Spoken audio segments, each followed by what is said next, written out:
Hey McGinn, good to see you again. It's Mr. Lohn, and I'm excited to bring you our latest read aloud. It should be a good one. We see squirrels all over the place right now, kind of getting their food together, storing it away in their stashes somewhere, getting ready for winter. Well, we have this title today by Jim Field and Rachel Bright called The Squirrels Who Squabbled. And let's just see what they were squabbling over.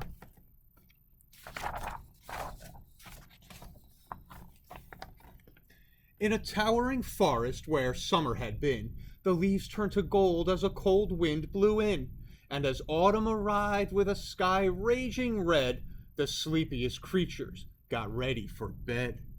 While up in a tree swung a flighty young squirrel, who everyone knew as Spontaneous Cyril. Now, most foresty folk had seen to their needs through the plentiful months of mushrooms and seeds, though they'd build up their stores so they'd all be well fed through the frosting of winter that glittered ahead. But Cyril, he lived in the now and the here. He'd adventured and partied his way through the year, so his cupboard was empty, his hollow was bare. He hadn't a mouthful of food anywhere. But wait, what was that? Over there, take a look. A single lone pine cone, wedged in a nook. He squealed with delight, and for very good reason, for inside were the very last nuts of the season. But Cyril wasn't alone. There were more hungry eyes. Yes, plan ahead Bruce had his sights on the prize. Though he'd gathered fresh treasures of every sort, Bruce was convinced he was one pine cone short.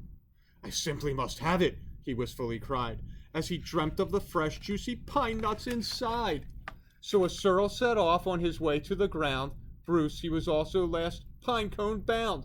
They sprinted and scurried, with no time to gamble. They scratched at the bark in their scampering scramble. But their panic and haste shook the tips of the spruce, and the pine cone it trembled, and then it came loose. Both squirrels gave chase at a lightning pace. This was the start of a wild, nutty race. It's mine, shouted Cyril. No, mine, hollered Bruce. You don't stand a chance. Give up. It's no use. I'm hungry, cried Cyril. This cone is not yours. Stay back, shouted Bruce. This cone's for my stores. It bonged over bushes and flew through the air. It binged on the nose of a slumbering bear. It bounced over boulders, then came to a stop. Then teetered and wobbled and quivered and plop. Both squirrels followed. Oh, the water was fast. Would they learn that they needed each other at last? But each was intent on how he could win, so they didn't quite notice a bird swooping in. Cyril and Bruce, they watched in dismay as their cone disappeared up and away. Come back, shouted Cyril. They're our nuts, exclaimed Bruce. But all hope was gone. It was simply no use. And meanwhile they drifted right up to the ledge. Greed, it was driving them over the edge. Cyril and Bruce, they had taken a fall they were paying the price for, wanting it all. They'd squandered their chances to team up and share. Would their nutty young hopes simply end in despair? Bruised and bedraggled, they swept past dry land.